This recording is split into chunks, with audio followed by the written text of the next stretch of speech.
what's up? So this is my second check-in, my second daily vlog on my self-improvement journey for the rest of 2023. On my last video, I promised I was going to try to upload at least 3 videos a week. And so this is my second video. My first video was uploaded 2 days ago, so on track. Right now it is Sunday evening, 7 p.m. and pretty much just took the day to myself just to organize everything. I spent some time deep cleaning, deeply organizing our entire house. I made some lemon lime water. It's very refreshing. It's supposed to reduce your appetite. It's anti-inflammatory. It's supposed to be good for your immune system. And just one other benefit too. Plus it just tastes really good. So, little update. Today I erased all the whiteboards in our house and I rewrote them, re-updated all of my my weekly goals. Created my daily to-do list for today, which will get recreated every single day. And so that way on one board I have written out all of my goals that I hope to accomplish or that I intend to accomplish by the end of the week. And then I break that down into, daily just to-dos, say one of my weekly goals is to exercise or go to the gym at least 6 times. And so on my daily list, I would then write, go to the gym today. Or today, I mostly just did some home workouts. So, I do 200 push-ups, do 100 sit-ups. Just something small because I got a busy organizational day. But at least it's something. Another weekly goal was I put down meditate every day, which I really haven't meditated in. I think I meditated maybe once or twice in the past few months.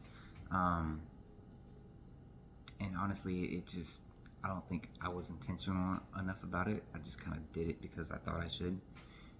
But this time I'm actually being very intentional, meditate every single day. So I actually just 5 minutes ago, I finished up really just good meditation. Nothing crazy, just sat with my eyes closed for 15 minutes, focused on clearing my mind, focused on breathing, focused on relaxing my nervous system, and just kind of visualizing like really positive emotions. And then after that, I did 3 rounds of the Wim Hof method, which is a breathing technique. We breathe in and out very vigorously 30 times, like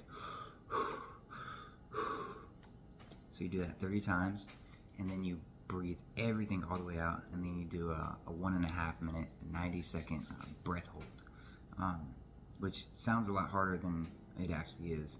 The first time you do it, it's very difficult. It almost feels like your lungs are screaming for air, but by the time you get to the second round and the third round, by the third round, I could actually hold my breath for 2 whole minutes. I actually paused the video so that I could hold my breath for longer. And that's supposed to just have lots of benefits for, reducing stress, reducing anxiety, improving your immune system. It also gives you a huge energy boost, which is one of the reasons I did it. Because sometimes meditation, it's very relaxing and it can make me tired. And I do still have some things planned for the rest of the day, so I wanted to be energized after my meditation. So I did my Wim Hof breathing right after that, and it woke me right back up. Feels like I just had a second cup of coffee. But that being said, I'm actually adding the Wim Hof breathing to my morning routine, which officially starts tomorrow morning. So that being said, today I figured the best thing I can do is get this place super clean, super organized. I mean, I'm kind of OCD anyway, so it was never like trashed, but it's just a little clutter here, like the bookshelf just had little pieces of random paper and trash and random bags and random paintbrushes that, who knows where it came from. You know, my kitchen shelf over here, little pantry shelf, had become very, very, very chaotic and disorganized. So I took everything off. I organized all the spices. I took some of the extra things that we don't need, so we can put them in storage. So yeah, I really just took the time. I vacuumed, I mopped. I cleaned, like deep cleaned the entire bathroom, house, everything. Did all the laundry, so it's perfect. And the purpose of doing all that was to create a very pure, very open space, because I'm going to be doing a lot of like thinking, a lot of work, a lot of meditation from home this week, and I needed to have a good space. And a lot of times the excuse I give myself to maybe not do as much work at home, or not meditate at home, or not exercise at home, and instead I'll just go to Starbucks and I'll spend $6 on coffee, or I'll go to this little like tea cafe and I'll spend like $7 on like a kava tea or something, which is great, but it's more of like I'm running away from my house because I feel like my house is too cluttered for me to actually like really focus and get deep work done. So now that I've completely cleared up this house, I can literally stay in here all day, every day, and it doesn't bother me at all. So, good little tip. So that's how I started off, and I've got my 200 push-ups out of the way, done my 40, or my 100 sit-ups, my 200 push-ups, and I've been updating my wife and I's Instagram. We have an Instagram page called The Teleporters, which you can see below. It's kind of like an update on, just kind of like keeps track of our lives and our marriage and our relationship and our travels and adventures and struggles and accomplishments. But yeah, so I've been posting on that all day, which that's been good. And I'm taking a look at my to-do list now.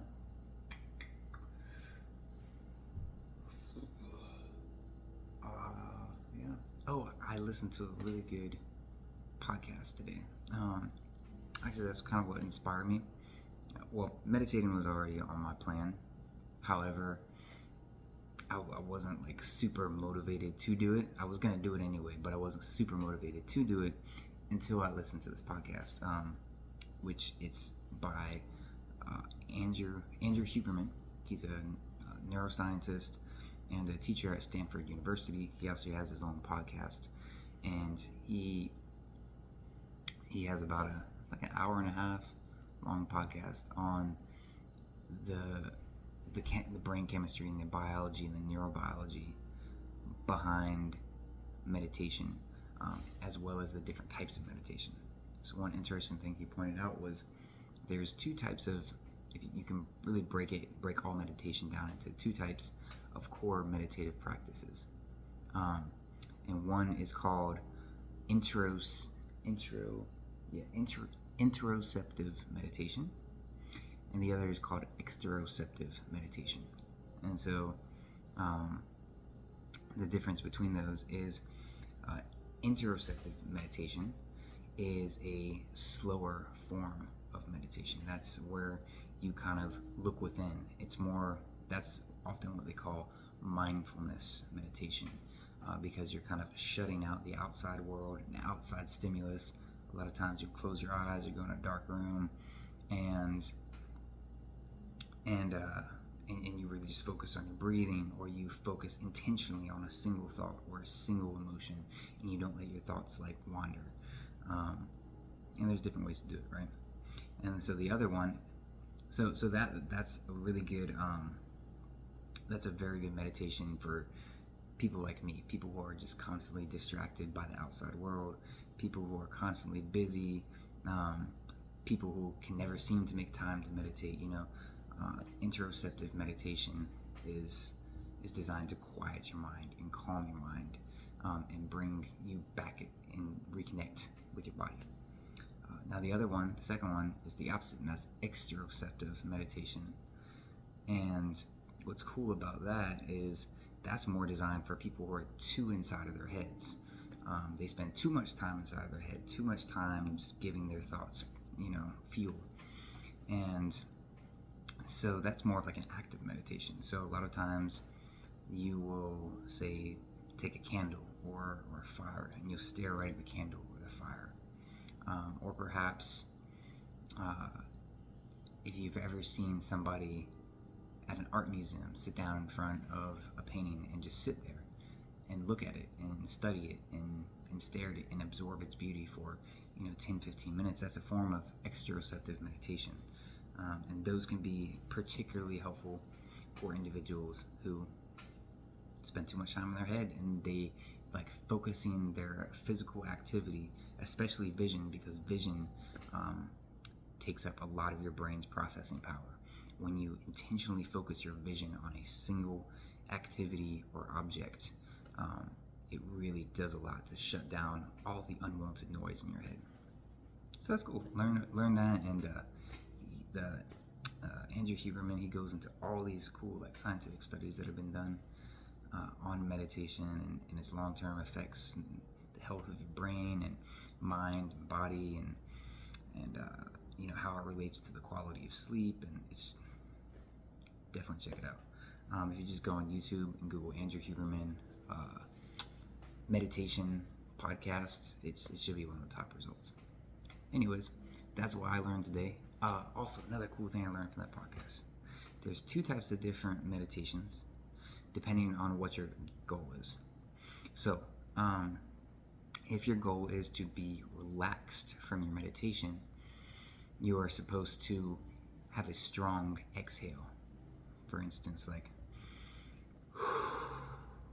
right, the exhale is stronger than the inhale, and that is a more relaxing form of meditation. Now, on the flip side, if you're looking for a meditation that's going to energize you, you're supposed to have a stronger inhale than you do an exhale. So for instance, because what happens whenever you have that strong inhale is you're just inhaling a huge amount of oxygen, which goes straight to your brain, and oxygen makes your brain more alert. Whereas whenever you have a strong exhale, you're actually kind of ridding your body of oxygen, and you're almost depriving it of oxygen for a very short period of time, just enough to get your body into a relaxed state. So that's cool. So hard breaths in equals energy, hard breaths out equals relaxation. There's 2 different types of meditation you can kind of go about. I guess I kind of did both when I did mine. So my initial 15-minute meditation was very relaxing. It was very calming, very like slow breaths, deep exhalations. But then the Wim Hof, the breathing exercise I did afterwards was very like strong inhales, and that woke me right back up. So that's what I've been doing for today. Like I said, I'm sipping on this water right now. I'm about to take out the dogs and feed them, and then after that, tomorrow or Tuesday, I'm still kind of debating, go apply for some auto sales jobs like I mentioned in my last video. My goal is to have a job landed by the end of the week, or early next week. Sometimes it can take a while for hiring managers to reach out to you. So tonight I'm going to just add a few kind of finishing touches and personalize my resume for an auto sales position, and then after that I'm going to do a little bit of like role playing with a potential hiring manager, just to kind of get my vibe and just get I like to practice, whether it's sales or a job interview. The more that you can kind of role play with yourself, or if you have a partner, that's great too. But I'm here alone all week, so I'm just gonna role play with myself and kind of practice having different conversations, or practice responding to certain questions that you might be asked, whether that's by a customer or a potential hiring manager or what have you.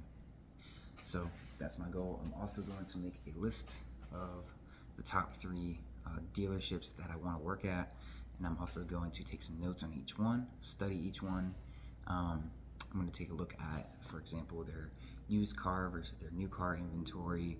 I'm going to look at some demographics in the actual kind of municipality or the city, as far as the income levels, the type of like cars that customers are buying, what that dealership's most popular models are, when some of the hottest times of the year to buy or to sell or to trade in a vehicle are, just so I'm armed with that knowledge. And I know that if I go into whatever job interview I go to and I have that knowledge, mixed with my personality and just my ability to sell myself, it'll make me look a lot better.